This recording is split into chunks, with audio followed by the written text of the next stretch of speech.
और भ्रष्टाचार मुक्त प्रशासन देकर कैसे विकसित बनाया जा सकता है छत्तीसगढ़ को और पूरे देश को, इस बात का उन्होंने उदाहरण सहित प्रस्तुत किया। देखिए, बजट जो है बहुत संतुलित है और बजट को इस ढंग से बनाया गया है ताकि आने वाली पीढ़ी तक उसका असर हो। बजट में सभी वर्गों को साधा गया है, लेकिन हम जा रहे हैं लोगों के बीच में।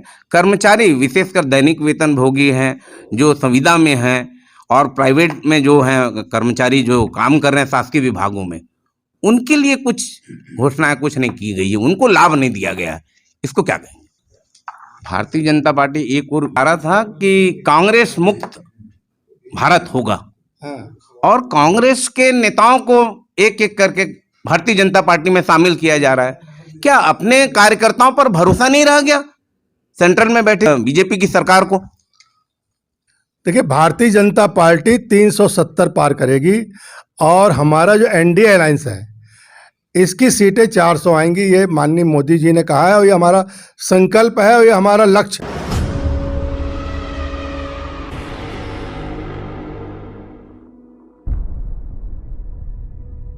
आपने देखा तो न्यूज़ 72, मैं हूं हरिबंधु नायक। न्यूज़ 72 की टीम आज एकात्म परिषद पहुंची हुई है, जहां पर भारतीय जनता पार्टी के वरिष्ठ नेता और केंद्रीय चुनाव लोकसभा प्रभारी अशोक बजाज जी से हम जानेंगे। बजाज जी, सबसे पहले न्यूज़ 72 में आपका स्वागत है। बहुत बहुत धन्यवाद, आपको बहुत बहुत आभार। अभी विकसित भारत, विकसित छत्तीसगढ़ का आप लोगों का कार्यक्रम चला, इसको जनता जानना चाहती है, विस्तार से थोड़ा बताइए। माननीय प्रधानमंत्री जी की सोच है कि 2047 तक पूरे भारत को विकसित करना है। तो भारत विकसित होगा तभी विकसित कहलाएगा जब भारत का हर इलाका विकसित होगा। तो आज विकसित छत्तीसगढ़ के विषय में उन्होंने मार्गदर्शन दिया है और अपना ब्लूप्रिंट जनता के सामने प्रस्तुत किया कि आने वाले समय में हम क्या करने वाले हैं, इसकी जानकारी उन्होंने दी। और भ्रष्टाचार मुक्त प्रशासन देकर कैसे विकसित बनाया जा सकता है छत्तीसगढ़ को और पूरे देश को, इस बात का उन्होंने उदाहरण सहित प्रस्तुत किया। और एक बात उन्होंने कही कि अगर छत्तीसगढ़ विकसित हो गया तो भारत को विकसित होने से कोई नहीं रोक सकता। छत्तीसगढ़ के लिए बहुत सी योजनाएं आज दी है प्रधानमंत्री ने, लेकिन राजधानी रायपुर के लिए क्या विशेष रूप से दी? रायपुर तो के लिए पहले ही उन्होंने स्मार्ट सिटी बना दिया है। रायपुर में वंदे भारत ट्रेन चल रही है और रायपुर में और भी यहाँ पर एम्स है, यहाँ पर अन्य सारी सुविधाएं केंद्र के द्वारा दे रहे हैं। यहाँ रायपुर के नगर के लोगों को यहाँ पर शहरी आवास योजना के अंतर्गत झुग्गी झोपड़ी के लोगों को आवास दिया जा रहा है, सारी सुविधाएं दी जा रही। नल जल योजना के अंतर्गत घर घर नल पहुँचा दिया गया है। यानी इस प्रकार से राजधानी से लेकर गांव तक और गांव से लेकर राजधानी तक विकसित करने की प्लानिंग इस योजना के अंतर्गत चल रही है और निश्चित रूप से विकसित छत्तीसगढ़ बहुत जल्दी आपको स्वरूप में दिखाई देगा। अभी हाल ही में छत्तीसगढ़ के मुख्यमंत्री विष्णु साय जी का बजट प्रस्तुत हुआ, उस बजट पर आप बताएं थोड़ा विस्तार। देखिए, बजट जो है बहुत संतुलित है और बजट को इस ढंग से बनाया गया है ताकि आने वाली पीढ़ी तक उसका असर हो। छत्तीसगढ़ में ग्रामीण विकास को ज़्यादा महत्व दिया गया। शैक्षणिक संस्थाओं और स्वास्थ्य सुविधाओं की दृष्टि से यहाँ बजट में काफ़ी प्रावधान किए गए। इसके अलावा किसानों के हित में बहुत सारी प्रावधान रखे गए हैं, जैसे 3100 रुपया किसानों को जो धान का मूल्य दिया जाएगा प्रति क्विंटल, इसका भी प्रावधान रखा गया। महतारी वंदन का कार्यक्रम रखा गया। इसके अलावा राम मंदिर दर्शन के लिए रामलला दर्शन योजना का भी प्रावधान रखा गया। कुल मिलाकर जनता की खुशहाली के लिए मोदी की गारंटी के अंतर्गत जो भी किया जा सकता था ये सरकार कर रही है, करने के लिए तत्पर है और आगे भी करती रहेगी। बजट में सभी वर्गों को साधा गया है, लेकिन हम जा रहे हैं लोगों के बीच में। कर्मचारी, विशेषकर दैनिक वेतन भोगी हैं, जो संविदा में हैं और प्राइवेट में जो हैं कर्मचारी जो काम कर रहे हैं शासकीय विभागों में, उनके लिए कुछ घोषणाएं कुछ नहीं की गई है, उनको लाभ नहीं दिया गया है। इसको क्या कहेंगे? अब देखते जाइए, अभी तो सरकार बने प्रथम तिमाही में अभी चल रहा है मामला, लेकिन आने वाले समय में सभी वर्गों का ध्यान रखा जाएगा। और इनके हित के लिए पिछली सरकार ने जो जन घोषणा पत्र जारी किया था, 5 साल में तो उन्होंने जन घोषणा पत्र को पढ़ा ही नहीं, पन्ना ही नहीं पलटा उसका, कुछ किया ही नहीं, वादा खिलाफी उन्होंने की। अगर ये करते तो ये कर्मचारियों को आज ये मांग करने की जरूरत नहीं पड़ती। इन्होंने कभी ध्यान नहीं दिया कर्मचारियों के संविदा या अनियमित कर्मचारियों के बारे में, दैनिक वेतनभोगी कर्मचारियों की कभी चिंता ही नहीं की इन्होंने, बल्कि और लोगों को काम से निकालने का काम किया। तो पिछली सरकार ने तो ठगने का काम किया है, और कांग्रेस वाले अब जब ये सरकार आ गई, काम करने वाली सरकार, तो लोगों को भड़काने का, उकसाने का, भरमाने का काम ये लोग कर रहे हैं ज़्यादातर। भारतीय जनता पार्टी एक वो था कि कांग्रेस मुक्त भारत होगा, और कांग्रेस के नेताओं को एक एक करके भारतीय जनता पार्टी में शामिल किया जा रहा है।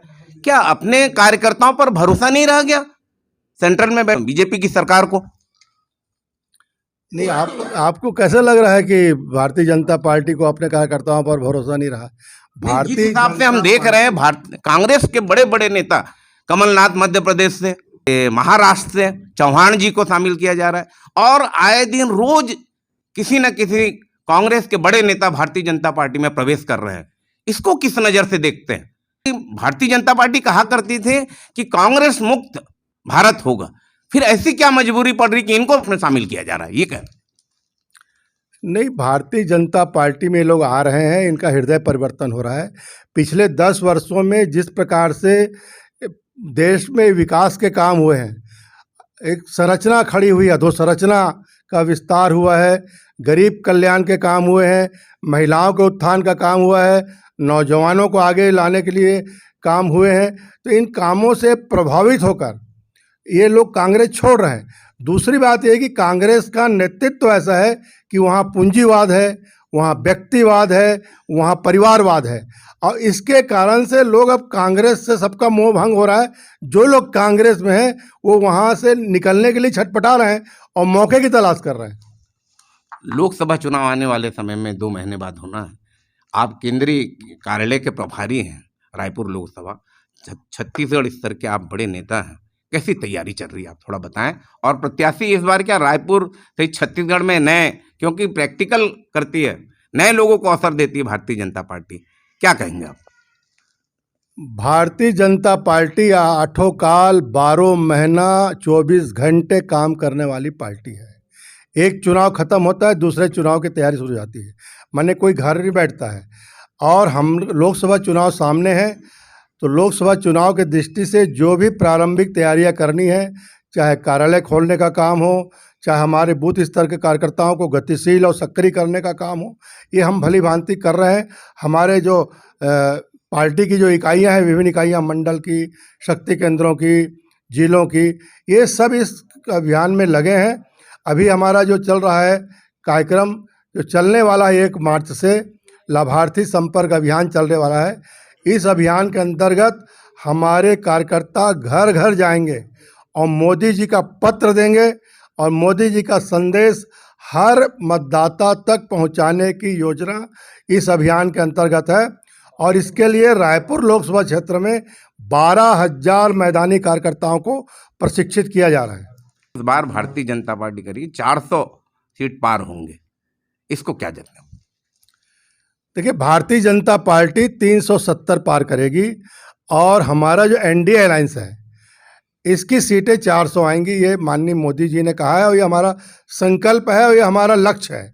अब इसके बाद जनता इससे ज़्यादा और दे देगी, अच्छा है, क्योंकि आज देख लीजिए, उत्तर से लेकर दक्षिण तक भारतीय जनता पार्टी के पक्ष में हवा बह रही है।